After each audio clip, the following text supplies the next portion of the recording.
Okay, we're good to get started. Welcome back, everybody. Yet another video podcast. I don't know what to call it anymore. You can find it on all the channels once we're done, and it's live right now. So I have a wonderful guest with me today. And again, I think I've gotten into the habit of not introducing guests myself because it's just easier and more comprehensive when they do that. So I'm going to ask our guests to introduce themselves. Ladies. Hey, hi. Thank you very much for hosting me, first of all, Ali. And I'm Naila Al Moosawi, and I'm a founder of an organization called Amal Counsel for a Better Tomorrow, and my team member here who's one of our stakeholders for projects. Yeah, Nokhez Usama. Hello, everybody. Nice to be here. So, Amal Counseling for a Better Tomorrow is a mental health platform service. We would call ourselves a sort of a acting non-profit foundation that helps and supports the community here in the UAE and through their mental crisis support and mental health, whatever you call it, just supporting basically individuals and making the community stronger and more agile and more resilient. And it's one of a kind. We're the only one. Non-profit private platform here in the UAE. Fantastic. Born in 2020 during the pandemic, and it serves all my residents here in the UAE, whether they be nationals or non-nationals. Right, lovely. Yeah, and I've only just recently joined Amal, and my primary role right now is just to see what's going on, understanding the trends in mental health, and seeing where, as an organization, we can step in to provide the right kind of help, intervention management, whether it be in accessibility or transparency, and to really push forward this narrative of destigmatizing mental health, healthcare as well. It's wonderful. Ladies, tell me a little bit more about the mental health situation or current status in the country. On a positive note, I do see an emerging and more attention towards mental health for the past 2-3 years, and growing. We have lots of clinical centers, awareness amongst the community, schools, and promoting mental health, as well as emphasizing the critical aspects of not taking care of your mental health.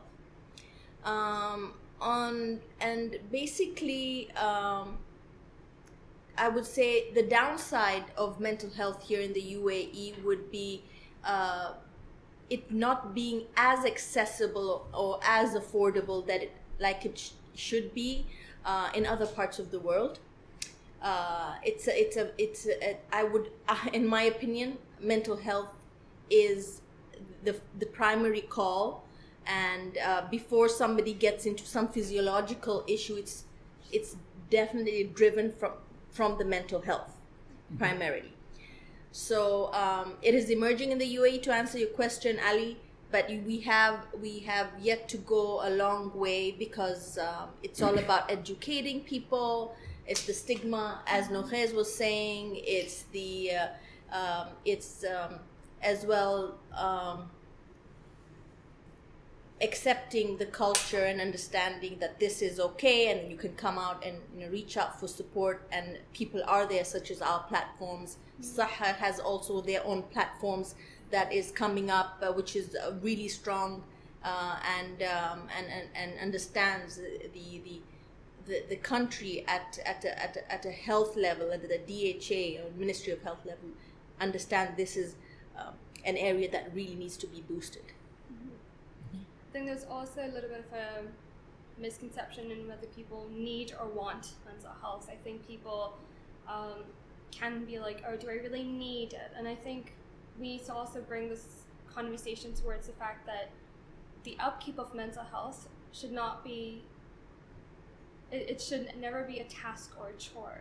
Just to make sure, just like how we brush our teeth, it's good, it's healthy. So I think, and you know, having regular checkups with a dentist, I think people need to look at their mental health at the same level and be like, having regular checks and just knowing that everything is fine, and having just those conversations with someone who's professionally informed about how to also help you. You know, it doesn't, you know, I think if you push for that narrative and that dialogue, people will start also being a bit more accepting towards mental health issues, and also we will catch them before they become pathological and clinical. Yes. You know, if we see, you know, Dubai being very heavy on business models and like finance, and you know, everyone's got a very busy life, so if we can catch the stress early on and already correct those narratives or behaviors that feed into maladaptive patterns, and we can catch them earlier, then we're already catching it at an early phase, rather than when it becomes too devastating, or it becomes, you know, too difficult to help and get through it. Thank you, ladies. I mean, this echoes where we kind of also started. We started a little over 3 years ago. For those of you who don't know the story, I won't get too much into it. But essentially, you know, we had friends who were, you know, something was going on, and we weren't able to find them the help. And I just found it shocking that there wasn't help around. I assumed the problem wasn't big, and then I realized the problem is huge. And then all of a sudden, the dots started to connect. I was like, okay, we got to do something. Just anything at this point is better than the nothing that's out there. And I think the silver lining to the very, very dark cloud of COVID was it really brought the importance of mental health and wellness to the forefront. We got more calls for corporate workshops and trainings at the start of COVID than at any other time. And the other thing that I think, what Nokhez, you touched upon, and it's very important that people don't understand that mental health it's not binary. It's not you're good and you're crazy. You know, and it operates not just as a spectrum, but more of a continuum. And we put together a very nice little article and illustration on our website. And I remember the day we translated to Arabic, I started getting calls out of Saudi Arabia, out of Bahrain. Hey, can we use this? I'm like, it literally says free to use. Just use it. If you want me to print it, I'll even print and send you one. But take it, use it, print it, whatever you like. I still want to dig in a little bit, you know, and I'm thinking, you know, the last 3 years, which is just a little bit before COVID, and then we had the COVID, and we're kind of now on the other side of this. Do you feel that there is a change in the understanding or the negative stigma surrounding mental health with the people in general? I know you mentioned, you know, how the DHA and SAHA and all the governmental bodies and entities are jumping on it. We had a suicide decriminalized, I think it was the year before last in Dubai. So I'm seeing wonderful progress. Yeah. But has that mentality and has that stigma, has it started to change, or are we still kind of, you know, punching a wall? Oh yes, I think it has. It definitely is starting to change, and it's accelerating. But I would say more on the level of the Y gens and the Z gens, and the millennials. I think the baby boomers age, you know, again, the culture, how you were brought up, privacy of, you know, what's happening to yourself, being branded as somebody who is, you know, under prescriptive medication, who has a mental state, or just trying to solve their own issue day or day. They don't understand that this situation needs external support, whether it's prescriptive or non-prescriptive. That is something that you have to determine next. Yeah. Where do you go? Is it a condition or is it not a condition? So it's not a condition. It's you are the problem. You have to solve your own problem. It's just in your head. So this is how we were all brought up. The fact that this was not even a topic of discussion, aslan, you know, in families, and now that was one extreme, and now we're in a completely different extreme as well. Now maybe there is too much discussion of mental health, and now people are like, for every single little case, it may be unnecessarily accelerated sometimes, but then at least you have something. Better Yes. be safe than sorry, and therefore I hope that the level of awareness that is being built now, and the availability of support and accessibility of support reduces the physiological numbers of critical illnesses. You know what I mean? So it would be nice to see results of 3 to 5 years from now, the statistics of physiological critical illnesses and so on. You talked about the difficulties of having those discussions, and we are now, with our mental health project, we are now 90 plus meetups and events. I've at this point talked to several hundred, if not thousands of people. Well, let's just say several hundred. A very common theme, almost all the discussions. I'll pick one example. This young lady, after one of our group sessions, we were walking to the parking lot. We had met in person at a coffee shop, and she's like, "Thank you so much." And I'm like, "I didn't do anything. We literally sat for coffee. You even paid for your own coffee." And she goes, "No, you don't understand. I can't go anywhere and talk like this. Everywhere I go, I have to be very careful what I say, because it reflects back on the family and the family name." And I'm like, okay, forget the outside, but at least are you able to have these conversations at home? She goes, it took me a couple of months to build up the courage. I spoke to my mother, and she's like, "Shh, if somebody hears, nobody will want to marry you." Yes. This is heartbreaking stuff. I remember another incident. This young lady, mid-20s, right? She's an adult, graduated college, working, employed. And she's like, "I have to lie at home and say I'm going to the gym for a personal trainer, and I'm actually going to see my therapist." And I was like, is it even possible to get over stigma like this? We talk about the different generations. These young kids who are just getting, out of high school into college. Now I see them, I teach at a university, so I always see fresh college kids. Every year fresh ones come in, and I can see that change in mindset. I'm seeing with global exposure, they're comfortable talking to each other. They're still not comfortable talking to parents. What's been your experience with this? Do you think that's starting to change, or it's still going to take a little bit more push? It needs push. It definitely needs still push. Still a lot of work that needs to be done. So we have pockets of different societies here in the UAE. And when these different societies come from a different socio-economic background and different schoolings, and within an Asian culture, there are several, diverse cultures within. Yeah, I would, I wouldn't say that it's the same as a Filipino family is the same as a Pakistani family, being still Asians, or an Arab family. Yeah, and where some communities have more awareness and more openness, the parents may be more educated and more read and literal and liberal, then yes. But then there are lots of pockets, again, of different people, different backgrounds that still have a long way to go, and manage to kind of, kind of pass the radar, and then kind of move on. And that has been the case with all of us. This has never been a topic. I was at an event the other day, and I was speaking at the Emirati Women's Day, and when I got off, the stage, I got so much traction that, and some people actually came to us and said, "We know you guys, we follow you, and we have been engaged with you on different forums, and some of us are your clients." Very nice. And we're like, "Oh my goodness," it was really refreshing to see. To see that, and people being surprised. Oh, that is this available? How can we connect with you?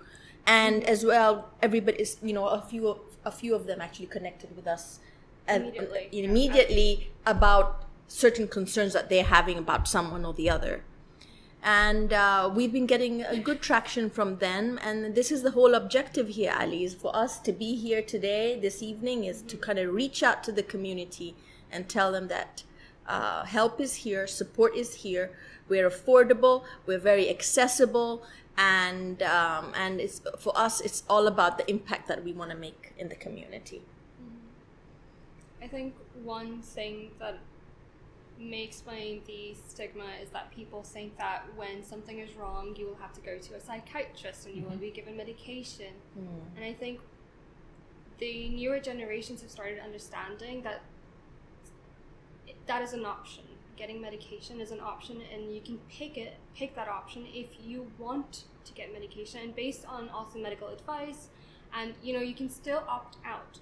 And you have mental health advisors, psychotherapists, clinical psychologists, counselors. There's so many different names of the practice of clinical psychology, and these are people who are specialized in helping you adapt to your situation better, and also to help you find solutions within your day-to-day practices. Until we don't just talk about, it's not about the medication. It's not that something is devastatingly wrong. And even if something is wrong, that there's help available. Until that conversation doesn't keep going from, and kids find that comforts with their parents, I do feel like there will be still that wall. Because I know that even for adults, they don't realize that they can actually speak to people. Because I've seen that amongst, my age mates and also teenagers, that we are very open with the dialogue, but I'm not sure if that dialogue or openness is there within adults yet either. And I feel like that has yet to come, that conversation. And I feel like, we having wellness programs and sort of trainings within corporate sectors can kind of break that barrier just a little bit to start the conversation, at least amongst colleagues already. So I hear you on that, and just to reflect back on it, we actually had to put up a page that would explain the difference between a therapist, a psychiatrist, a psychologist, a coach. Just one on that, and now we have a huge list of other things that are a little bit more obvious to differentiate. But the lack of dialogue and the lack of education is immense, and I think it's the unknown that's creating a lot of the stigma, a lot of the issues. Also, again, reflecting back and talking about the generational understanding of this particular topic, my father was of a generation where, you're the tough guy. You got to tough it out. You're a man, be a man. And this is the same time where you had the Marlboro guy riding, on the horse, and it's cool to smoke. It was only when I got to school and I went home I'm like, Dad, the cigarettes are bad for you. He's like, no, they're not. I'm like, yes, they are. And even then, this guy who smoked his whole life, it took him a while to let it connect in his head. And I remember so many of his friends, they still smoke to this day. Yes. It just doesn't. So that change of mindset can most definitely be difficult. But I'm glad that the youth now, and as you guys said very rightfully, they're pushing that dialogue, they're pushing that conversation, they're pushing that zone of uncomfort, which is great. I'm going to circle back to this. I'm going to put a pin in it for a second. But first, I want you guys to tell me what motivated you to start Amal Counsel. So basically, in 2013, I did my master's degree in psychology. And the whole idea and plan, and I've set my life in certain milestones, is upon my retirement, I will work on a project with the federal body, which is the Dubai courts, in setting up an infrastructure or a system where we work towards reducing divorce rates and promote family counseling and and strengthening and making families more resilient and understanding each other, and through assessments, through pre-marriage counseling, post-marriage counseling, and so on. Just kind of create a system where we reduce the number of divorce cases and therefore impacting the families and the children negatively. And 2020, there was the desperate need. A few members very senior members of the community got together. Some of them from the PMO as well, and we were all invited to a forum, saying that this is the times of crisis in the country. You and some of you have specific backgrounds that can bring change, can promote wellness or care or support at a country level. So this is the time to give back now. So therefore, that was that's where the idea sparked, and it just happened overnight. And I would say, Ali, I was telling the girls, setting up Amal Counseling was probably one of the most easiest thing I have ever done in my life. The easiest. I've got, the permit just popped out. The counselors just dropped down from the sky. I think of something, and then we have people like Nokhez joining, and leading different directions to kind of spread the roots into the community with different ideas and trying to make things happen. And it's a self-sustainable platform. Obviously through all the hours of pro bono hours that we receive from people like Nokhez. All my counselors, I've got 17 counselors on board with different expertise and background. These are the people who make Amal Counseling for a Better Tomorrow happen. That's fantastic. That's fantastic. My mom told me when I was a kid, if something needs to be done and you don't see anybody doing it, then you do it. Yeah. And that's what I told Latifa, was sitting here when we started the project. I'm like, I guess we're doing it. She's like, well, we don't know anything. I'm like, nobody knows anything until they learn. So I guess we learn and then we do. Circling back, tell me, how does it work? I mean, there's so many different websites and platforms and gimmicky things, and you click this and a yoga pops up and some meditation music plays. How does Amal Counsel function? I do not want to complicate anything. The easiest of it, nobody wants to know about, we have an app, this is the website, this is the Instagram, this is what you need to do, this is what how easy we are. I'm not going to go through all that. There is a mental crisis hot number. Everybody wants to talk on WhatsApp and talk to somebody who's not automated. Oh my goodness. Who is not automated and doesn't do auto replies on WhatsApp. I'm getting flashbacks to calling the bank. And the telephone number, Nokhez, go ahead.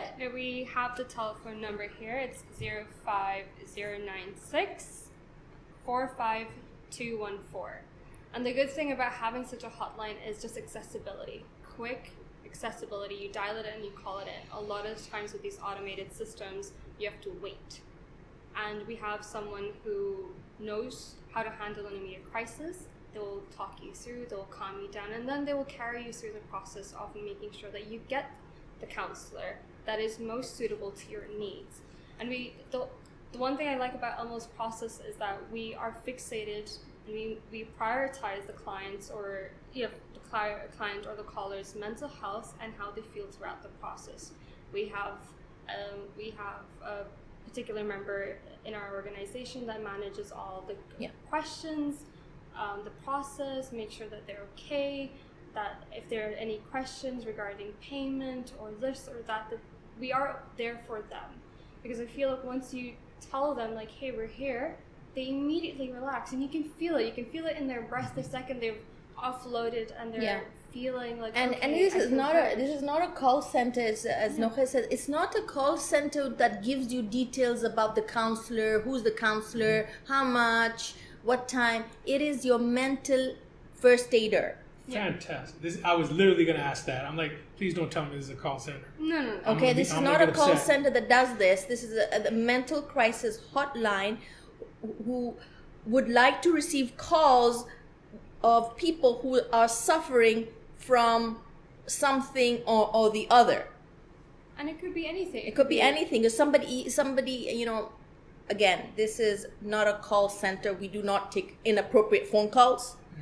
But when some individual who's in a dark place, who's confused, who has been through some sort of a tragedy, who wants to ask questions for somebody else in the family.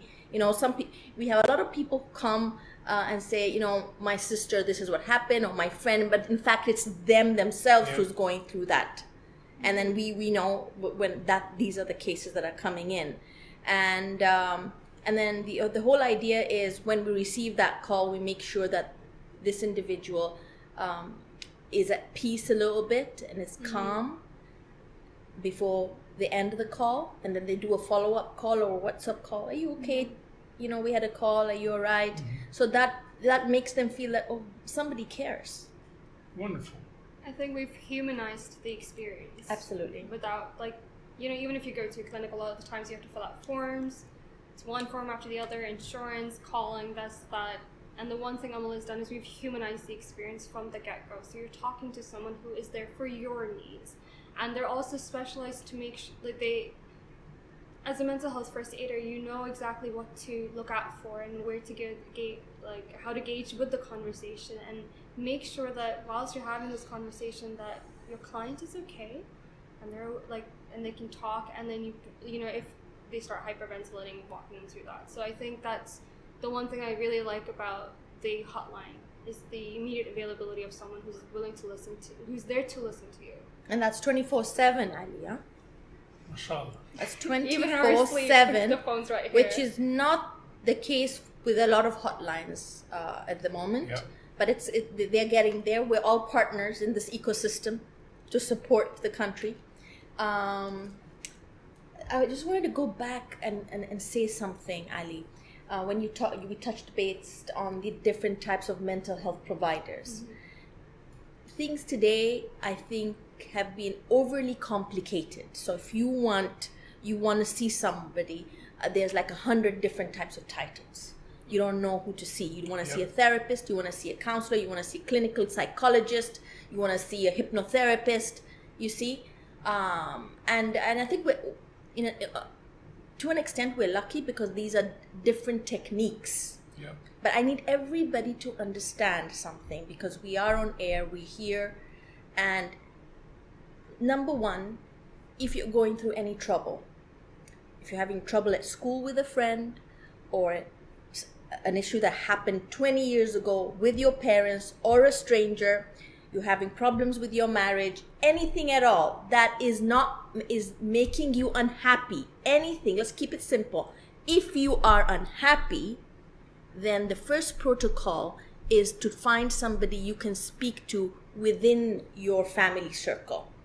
Maybe your cousin, maybe your uncle, maybe some people parents, but some people no, they don't prefer parents. If you're unable to kind of have that vent out communication, then the second is to find a mental crisis number, or hotline number, or a professional, which is not a psychiatrist, is a psychologist or a counselor, somebody you can speak to. So these are the two things.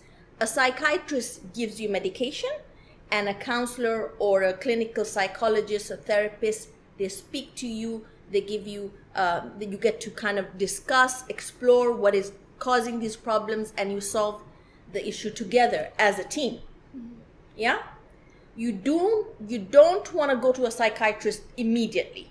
You do not want to do this. You do not want to get onto those medications, but yet medications are the utmost important for many cases. But only your clinical counselor or therapist will advise you, yes, in parallel, I'll send you to a psychiatrist, we're going to work together, and you're going to be well. 100% agree with you. This is very reflective of all the conversations I've had with a great number of people. And the first thing, that sigh of relief that they have is like, wow, when they come and sit down in the group, and when they leave, they're like, it was just so nice to have someone who could listen. And even now I find it a little weird to me. I'm like, but don't people listen to you? Like what conversations do you have? And then, of course, the realization kicks in that everyone is very defensive and careful of what they say in front of who they say and whatever. But when we sit in our little circles, and I tell them, like, guys, you want to share? Share. You don't want to share anything? Don't. You want to sit quietly and just listen because you just want to feel like there's other people out there like you? Guess what? There are. Mm-hmm. It's a safe space. So I think the first and very most important thing that you said, having that safe space somewhere where you can call, I think is very important. And humanizing the experience is so critical. I do a lot of startup advisory. I'm very plugged into the startup space. And even when early days of mental health, we pitched at a whole bunch of different places. And we would always get the question, how are you going to scale up? How are you going to this? And I'm like, guys, you do understand the objective of this is not to make $1 billion. Otherwise, I'd be, what's the Mind Valley guys selling courses? No, we're not them. The objective of this is I want people to be able to come and just have a conversation. Yeah. I'm not an expert.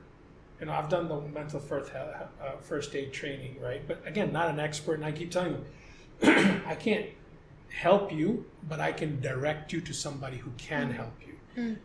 That's all I can do. But the fact that even that is available to them is a big deal. It is. It's a big deal. And like you said, the hotline that's being answered by a person, it's available 24/7. And a lot of times when you talk to people, and I'm sure you guys can reflect way more on this than I can, is they're in a very heightened state of agitation. And that instant that conversation happens, it goes down. Yeah. And then they're able to really express what the issues are or the troubles they're facing. And just kind of getting them off that panicky edge is a huge thing. I don't want to talk too much. I want you guys to tell me more about your counselors. Tell me about the team. Okay, so Ali, before I start, let me say this. Once a client calls us, the problem is solved, 50% of the problem is solved. They make contact, they feel better 50%. To sustain and grow that 50% to 100, that's when you need to kind of get into counseling and be more consistent about your mental health and find a partner that you connect with. Yeah. So about our counselors, we have 16, 17 odd counselors. Yeah. We are very diverse, so I'm really happy about that. I think that stands out the most. The diversity is so great, and we have people from all over the world with different educational backgrounds and specifications and certifications. So that really wonderful. So we have South Indian counselors, we have Pakistani counselors, we have British counselors, we have Arabic-speaking counselors from different parts of the GCC. So when it comes to languages, that's really important as well. Yeah. Okay, so if you have a situation, it's a marital situation, you would rather go, sit with a counselor that you both, could speak in your mother tongue language, because, the discussions would be easier, the examples would be easier, the understanding the culture and the background is so easy. So remember, Nokhez, we do the matching after we do the pre-counseling session. We will discuss the process, that how we take a client on board. When we match, we have to consider this. So what is we'll ask you a question, Ali. If you go to a clinic and you're looking for a psychologist or a clinical psychologist, therapist, what's your experience like? I mean, how do you find them?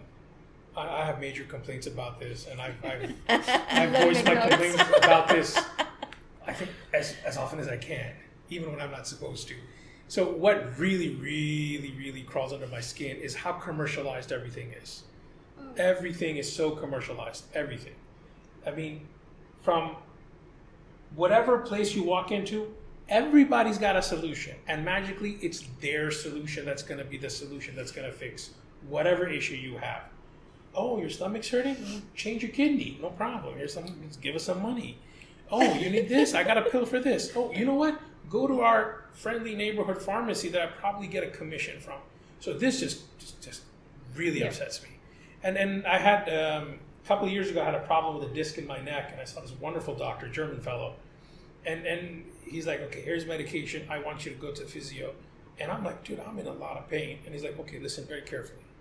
don't go to a different doctor. What? They will all tell you to take the disc out and do this and do that.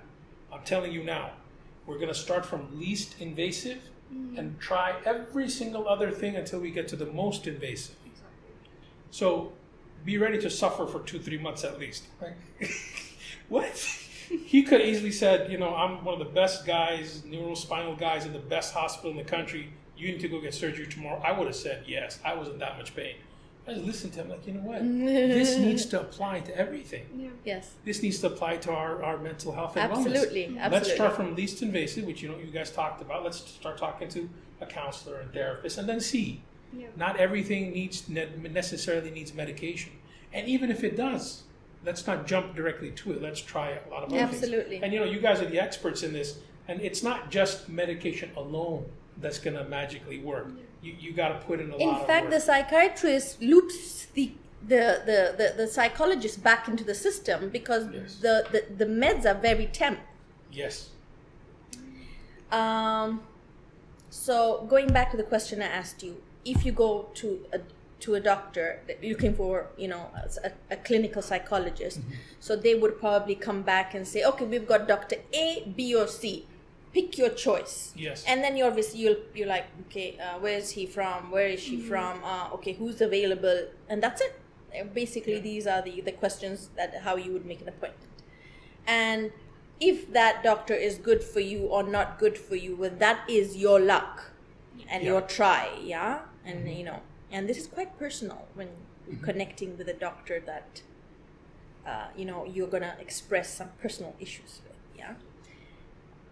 In Amal Counseling for a Better Tomorrow, it's different. When you call in for the first aider, they try to help you manage your pain or your issue, give you a few tips at that instant time. And this is a free call, number one.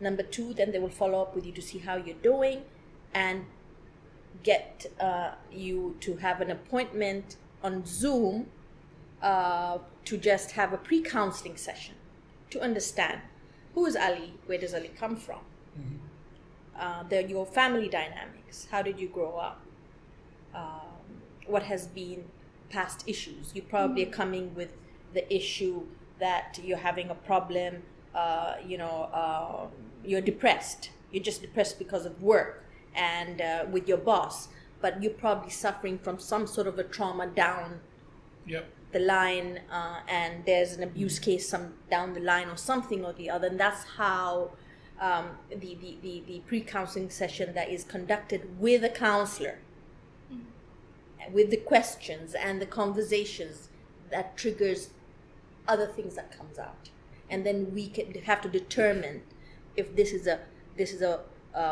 severe, moderate, or not case, yeah, and then accordingly we match it to the counselors who have managed post-trauma syndromes, who have managed marital problems, who have managed severe depression, who have managed suicide ideations.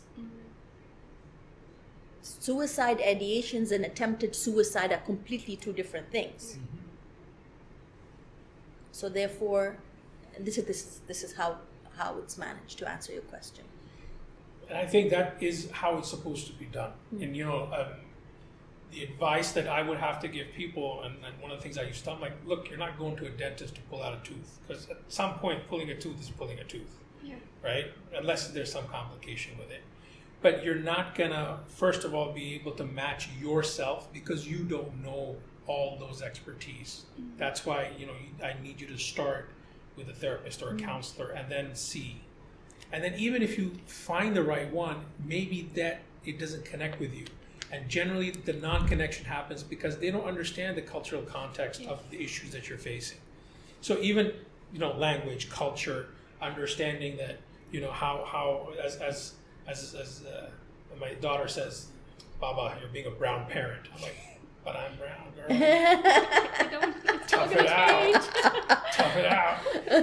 But these are important references to understand. And one of the examples I give is, you can't get onto an app and connect to somebody sitting in Canada and say, I'm really worried because there's COVID everywhere. I'm worried about my job. This guy will be like, oh, don't worry about your job. Just collect unemployment. They're like, no, I'm an expat in the UAE. I gotta leave the country and go back to my home country if I don't have a job and a visa. They're not even gonna understand the problem. So having that context is very important. Having culture and language, I think, is also very critically important. And this is the right way to do it, to be honest with you. And if you look at all the platforms and all the apps, for the most part, they've commercialized the activity, similar to how all the hospitals, in the country, which insurance do you have, determines what level of hospital you go to, and does the hospital have an escalator and a concierge service, and is this a hotel or is this what's going on? But also the insurance determines how you're going to get to your counselor, because most of the insurances say psychiatrist first. Based on the referral of the psychiatrist, you get a psychologist. So you... Or is that how the steps of the system? You go to a psychiatrist first. Yes. That's if your insurance even covers it. More than 90% insurance doesn't even cover it. Thank you for bringing that up. Statistics says that, well, let me put it differently.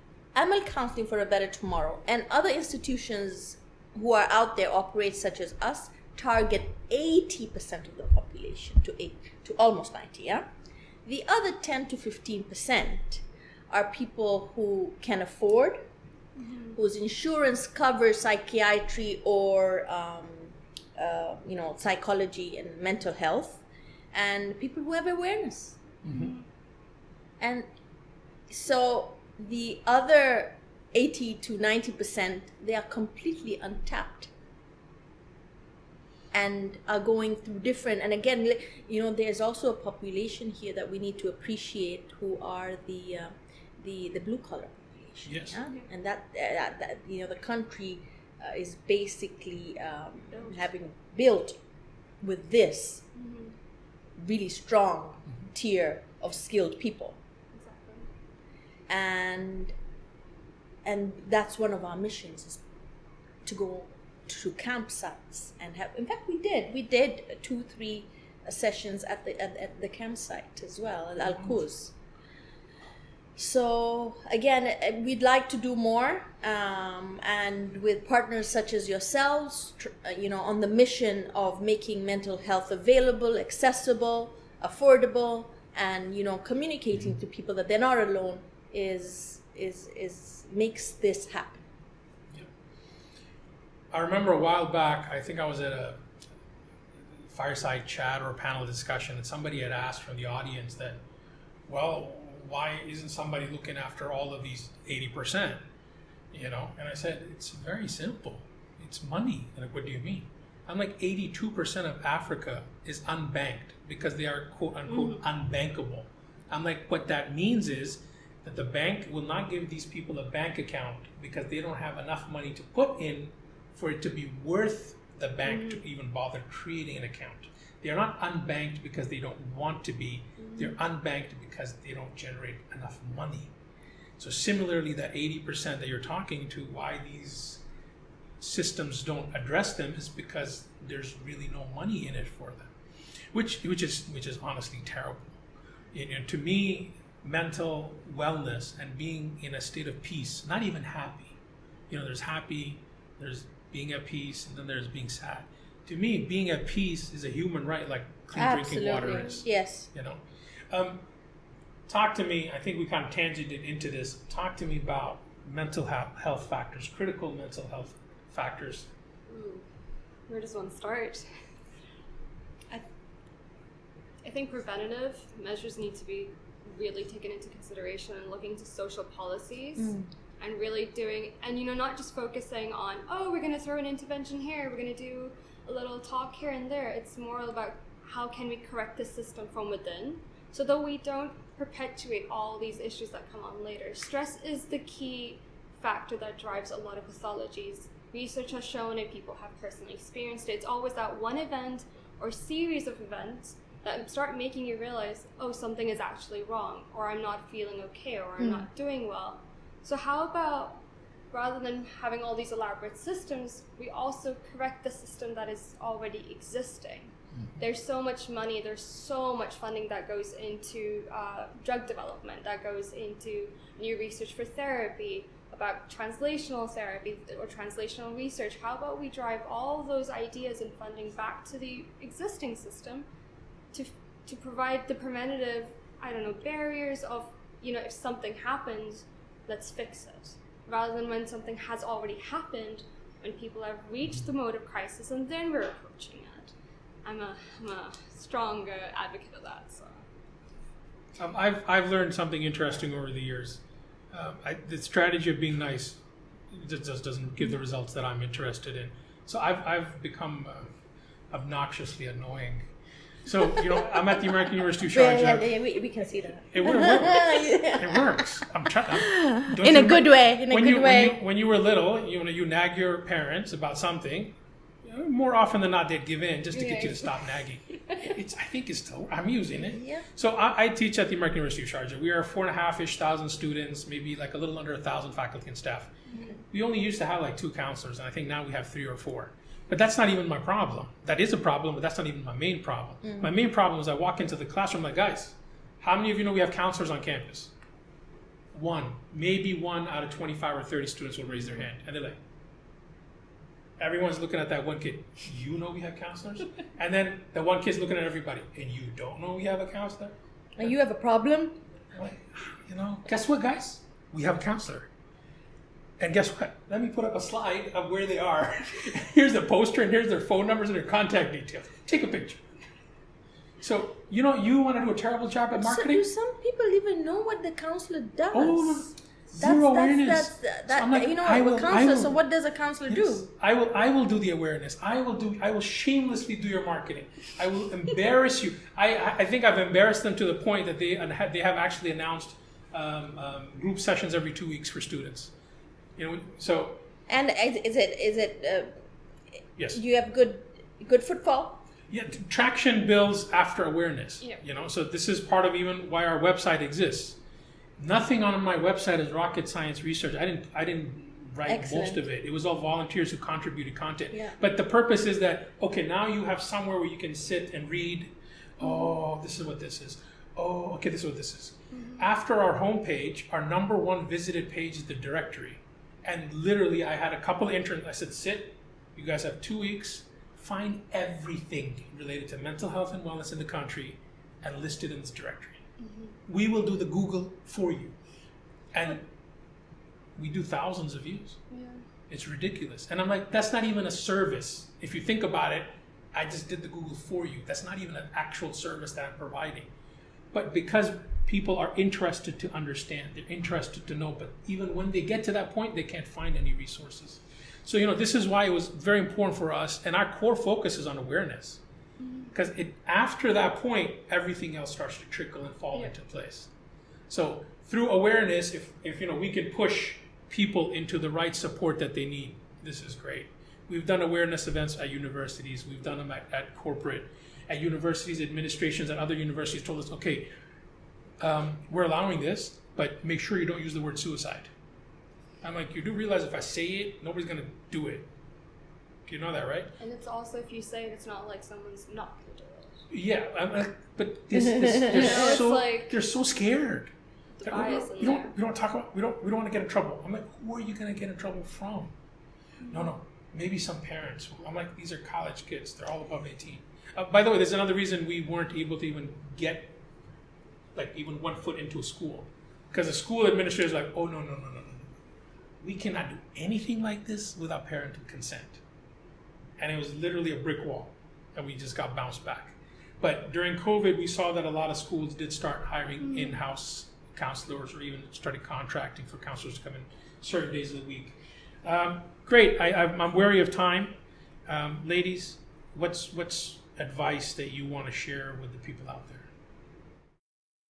I would like, first of all, again, to repeat our hotline number. I hope it's. I will have it written and all. I will have it written in plastered. I told you I shamelessly do these things. I will advertise it. I will push it. So I'll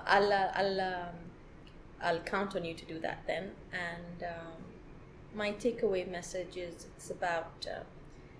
I think it's really important that we understand and the importance of how we can support each other as a community, as a society, to make us more stronger and enable each other. And to do this, we need to kind of support each other in any way we can, whether it is through mental health or through any crisis, and understand that we are an emerging nation that has facilities to support each other. Maybe there is lack, obviously that's what we're talking about. There is lack of mental health support and it being affordable. But then if anybody is hesitant to reach out for whatsoever reason, block that voice in your head and reach out and call. You are not asked to take any sessions. You're not asked to pay any money. Just call. Yeah, I think just talk. Yeah. Start talking to your friends, parents. Create that dialogue somewhere, because it's necessary. Whether it be, whether you're actually going through something or not, just talk about how important mental health is. Like, as you mentioned before, the peace of mind is everyone's right. I think the pursuit of happiness can be a very dangerous one, but the pursuit of just being content and just being at peace is your basic right. And whether that be through your family, your friends, the institutes you work at, academics, whatever it is, even if it's through mental health support, find it, because it's your right and that's what's going to push you forward. And I think that the more we think of mental health as a crutch, it's going to remain a crutch like that. So, yeah. I like what you mentioned, pursuit of happiness. And the more you talk to people who think they're actually in pursuit of happiness, they're actually in the pursuit of peace, because they're in an unhappy state. And they just want to get out of that unhappy state. I have friends who check up on me every now and then they message, "Hey man, how's it going?" And rather than the default answer that everybody says, "It's all good," I actually give an honest answer. I'm like, "It's okay." "Oh, it's okay? Is something wrong?" I'm like, "No, it's okay." Yeah. And I'm like, sometimes it's okay to just be okay. Absolutely. It's okay to be okay. Yeah. And then they're like, "Okay." And it's also okay not to be okay. Yes, and it's those answers create this awkwardness because they're never expecting those answers. If I'm having a rough day, something like, okay is bad.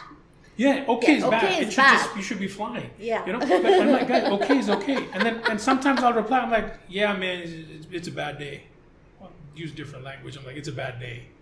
They're like, "Oh, we gotta fix it." I'm like, "No, it is what it is. I will get through it. And hopefully tomorrow will be a new day and we'll start afresh. Yeah. And if it's still a bad day, I'll call you and we're going to go eat some really good food." And that should fix it. And that'll fix something. That's his prescription. I think what people need to realize is that you will have good days and you will have bad days. And they're just days, and there will be more days to come. Yep. So it's just, like you said, you can't always be flying. There are going to be some not so very nice days, and you just have to get through them, and that's where your friends and family can be super helpful. So, the good drive and a good chai or some good food. Absolutely, some good chai, yeah. Anyway, just to kind of wrap this up, are we wrapping up now? We're wrapping up. I want to say as well that all of us have and will experience trauma at every stage in our life, and this trauma will impact you in a small way, in a big way. It may not impact you at the time, it impacts you later. Trauma does a lot of bad. It's dangerous because this is how it impacts your cerebrum. So if you don't take care of these kind of traumas that happens to you, and you don't seek help, then that's really sad, because people are here to support, and all you need to is just reach out. Agree with you. Fantastic. Thank you very much, ladies. This was a wonderful talk. I appreciate it. And, I appreciate these ripples of wellness that you're creating, and hopefully the impact goes far beyond what we can see. Oh, yes. We pray for that. I am, so happy. I'm going to call my mom, and she might call you and cry and say, you ladies are doing a wonderful job. But this is absolutely fantastic. Thank you very much for taking the time. Thank you, Ali, for making this happen, because we wouldn't be here if you didn't contact us. We wouldn't be here if you didn't think that this was so important. So catalysts like yourself make big change and make things happen. And because of this platform, because of this outreach and this video and this recording, we are going to be reaching out to more people and making more people happier and bringing more peace and stability.